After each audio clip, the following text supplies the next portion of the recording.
later Daniel arrived to complete our home of 7 persons. Becky was the one who taught me how to roller skate, the basement of our one-room school in Stafford County.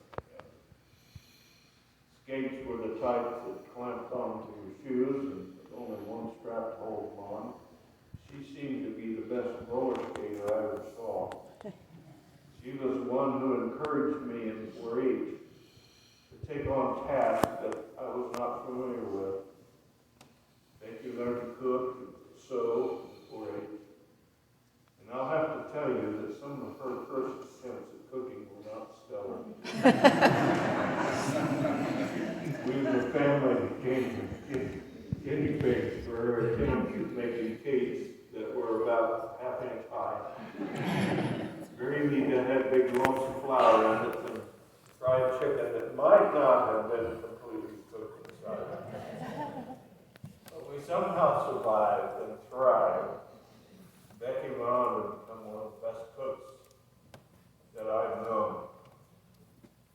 She learned to play the piano when she was 6 or 7 years old. I remember her practicing at the old upright piano till she learned enough to be able to play the piano at church. Neither Karen nor I did very well at piano lessons, nor practicing. But Becky was the one who was the pianist, and I remember times when we'd gather around the piano and sing. Of course, we didn't have TVs back then, and all we had was a radio, but we'd sing. My grandmother, on some of her visits, would work with us on singing parts, and it was about the age of 12 or 13 we were singing trios in church.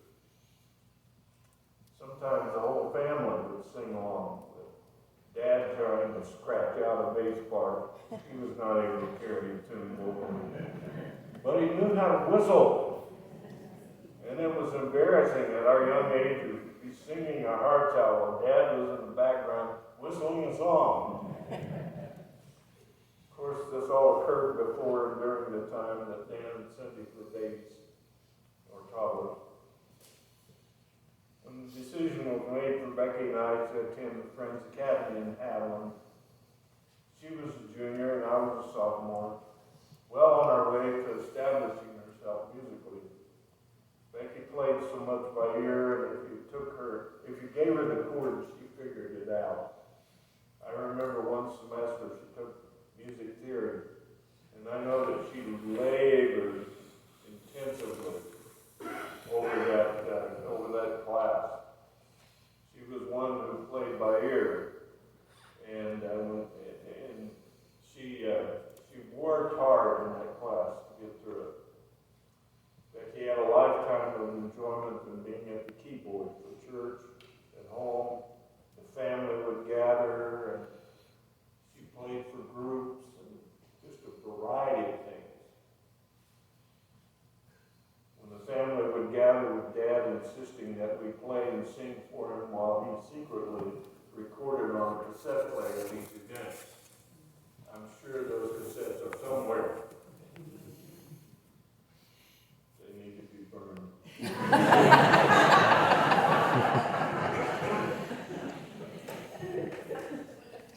So I could spend a few hours this morning relating memories, but I want to share with you just a few things. There are some things about Becky that made her special to me, to so many others. First of characteristics was courage. Becky knew how to make the most out of any situation. She was the one who took the burdens of her life and turned them into blessing others. That day, 46 years ago, on August the 6th, that turned all of our lives around, was probably the most horrifying circumstance one could ask for. For children taken in their youth from Larry and Becky's family was unimaginable. The media, while trying to be discreet, published pictures of Larry and Becky's sorrow. And as we stood at that cemetery on that hot August day, we wondered how to make it through. And in the following days, they did find a way to make it through.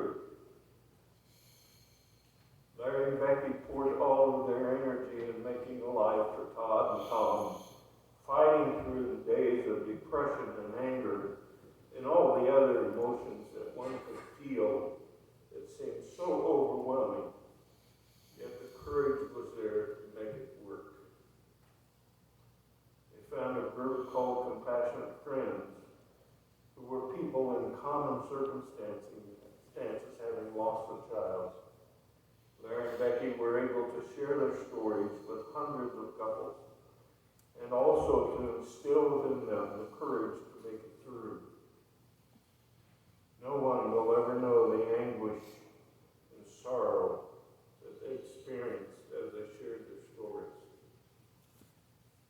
And then 8 years later, tragedy struck again when Todd, that brilliant young man, 16 years old, full of humor and compassion, was also taken. Becky shared with me about her times of overwhelming anger at God over this particular death. The question of why seemed to hang over her as well as so many others. We never understand those situations. It seems so cruel with this family to experience such extreme loss. Yet, however, we reflect on Job, who said, "Though he slay me, yet will I trust him." Just having the courage to wake up another day, do the task before us, is an example of how God strengthens his people. And I believe Becky was one who showed us all how to be courageous in difficult times. Second quality I found that Dave mentioned earlier was encouragement. You'll notice that courage is the heart of encouragement. She was one who came alongside to help others. She encouraged her husband during those days. She encouraged her son Tom during those days. She had a way of coming into people's lives that was very remarkable. She's one who, on some occasions, would write notes to people with just words of encouragement. I think she learned that from our mother. Perhaps you may have gotten a note from her. And it may have been something like this note that came to a young lady. I know there are days when you don't care if you die. I know I've had those myself. This won't be just words to you when your grief and depression are overwhelming. But I have learned I can't live on my feelings. They can be too raw, and it makes a decision. It takes a decision to climb out of that rut, that pit, and look at your beautiful face in the mirror and say, "I'm worthy, I'm trying, I will succeed." Take a shower, put on your makeup, do a deep breath, and yell, "I'm going to make it." That's the kind of note that Becky wrote. Now, the third quality I chose as Becky's is one I would generously call tenacity. Some people call it stubbornness. And Becky was that. When she found out that something was going wrong or when things didn't quite measure up, she was forefront of trying to make it right. I remember long phone calls with her about the way things were being done in church, or a pastor who didn't make calls on people. She wanted advice on how to break through some of those strongholds. She was stubborn when it came to Tom's growth and educational pursuits. She wanted to make life as good as possible for him. She took extra jobs to make sure that the family was being cared for. And in later years, when health issues came about for both her and Larry, she found a way to work through all the roadblocks with the VA and with insurance companies and medical facilities to make sure they were getting the best care possible. And when it came time for them to make the move to Newton for better access to medical care, she fought for finding a place for them to move to. Do you think she would take advice from her family? Not really. She did all she could to ensure that she knew everything that was going on. And while that may look like a negative trait to some people, there are instructions in the Scripture that tell us we must such scriptures found in 2 Thessalonians 2:15. So then, brothers and sisters, stand firm and hold fast to the teaching that we passed on to you, whether by word of mouth or by letter. Stand firm, hold fast. God has a way of reinforcing his principles in our lives, and Becky exhibited a strong character trait of tenacity. And the fourth, Becky believed in the task of mentoring others. While she worked at the Chase County Extension Office here in Cottonwood Falls, she was greatly involved in the 4-H programs.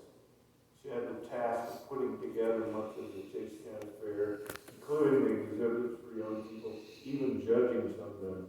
I won't go into all the details about how this took place, but I do know that she spent time with kids, parents, even officials. Perhaps some of you have special memories about how Becky impacted your life in this area of mentoring. God has a way of putting people into our lives for the right moment and for the right occasions.